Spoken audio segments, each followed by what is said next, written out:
of course, Sunday being out there was tough, and I was just in a totally different mindset.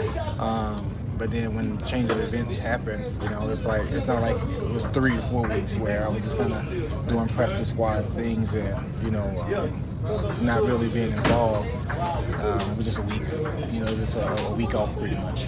Just like a roller coaster, you're all-time high leading up, and then you're at an all-time low, just not really understanding, and then you're climbing and getting back up here, But, I'm a professional. I've been through way worse than, not being inactive for week 1 through my life.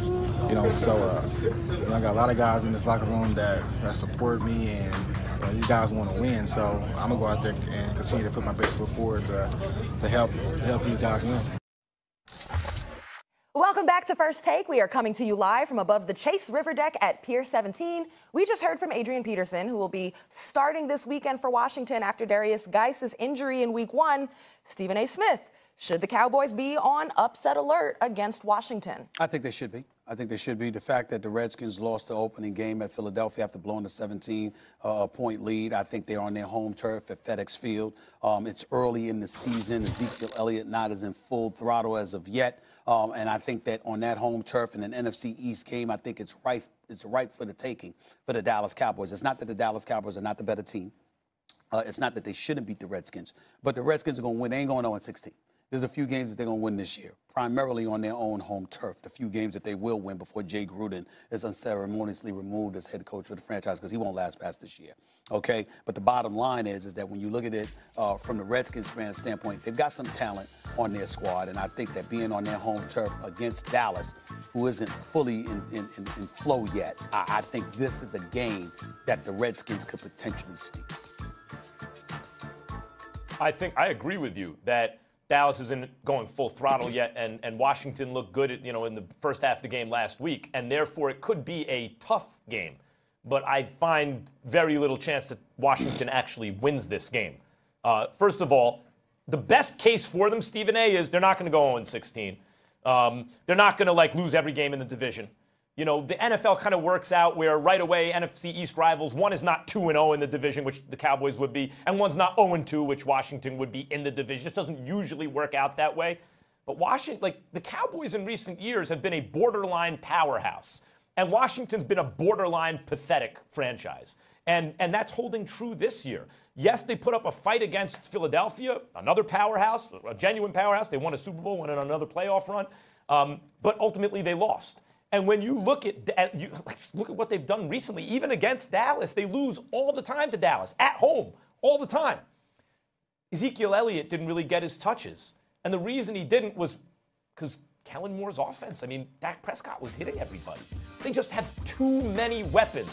They have a young receiver with tremendous upside. Their number one receiver still with upside. Amari Cooper, don't forget, 2-3 years ago, it's is he going to be a top 5, a top 3 receiver, something like that? And then it looked like it was going the other way. And now it's, again, you have to ask the question, what tier is he in? Because we know it's an upper one, but how high is Amari Cooper? Ezekiel Elliott, wherever you go on the defense, DeMarcus Lawrence, their linebacking core is sick.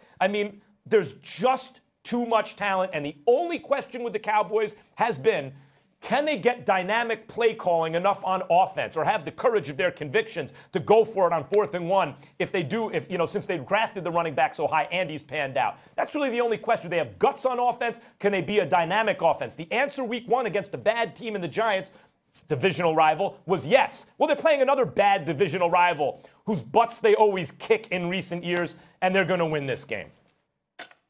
Well, listen, I wouldn't disparage the Washington Redskins. This is their most fierce rival in the Dallas Cowboys, and it's their home opener. So you would expect this type of game to be close, be electric. But I think a couple things plays into the Dallas Cowboys' favor. Number one, Zeke he's going to start working. He's working himself back into football shape. So you would figure that his workload will increase by wearing down that Washington Redskins defensive front. Number two, the Washington Redskins still.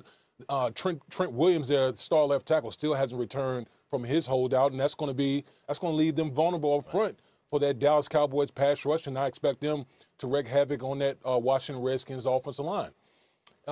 Listen, for me, it's pretty simple. You got Dak Prescott, you got Zeke, Mara. You could go on and on with the stars that the Dallas Cowboys have, and they were humming against the Giants in Week 1. Are we really counting on Case Keenum to replicate the type of performance that he had against the Philadelphia Eagles, which he was outstanding against the Philadelphia Eagles last week? So, the Dallas Cowboys, to me, are the more talented team. The team, to me, that I feel like they have more stars, more playmaking ability on both sides of the football, and I think they'll get the win against Washington in Week 2.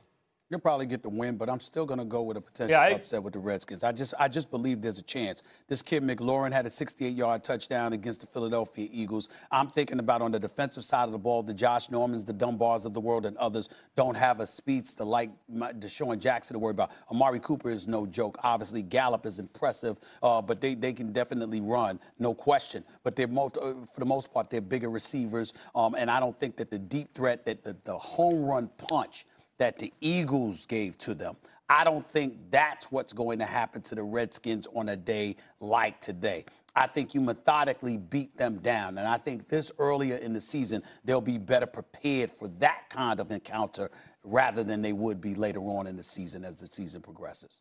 I'm just giving them a chance. When you look at the Dallas Cowboys receiving core, it sounds funny to say because not that many months ago, it's what do they really have? Then the Cooper trade, then the Amari Cooper trade, then they bring in a good veteran player, maybe an upgrade over what they had. They draft a guy with high upside and with speed. I mean, they have a chance to be an elite receiving core, and they bring back their old tight. Jason Witten can somehow never get separation, but is also somehow always open. They have a chance to do that. It really comes down to how aggressive are they willing to be with the play calling and how dynamic. But guys, even if they aren't against a team like Washington, just hand the ball to Zeke. He got that first game under his belt. He's going to run over these guys if they just hand him the ball. And that could be plan B or C for them. I don't see how Washington wins this game. Yeah, listen, the one thing that the Washington Redskins don't do well on defense, they don't rush the passer well.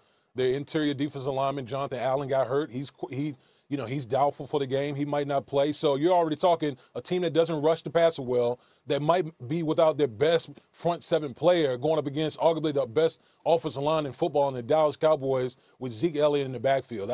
To me, that's a recipe for disaster in this type of game. All right, guys, let's take a break here. We have much. Is healthy for the first time in a long time. Sorry, Roz, delay. All good, Max. I know we're trying our best here. Okay, guys, we're going to just take a break. We have much more to come on First Take. Will Aaron Rodgers and the Packers offense be at a disadvantage versus that Vikings defense? Plus, still to come on First Take, the Rams and Saints face off after last year's controversial non-call. But which of these teams has more to prove on Sunday?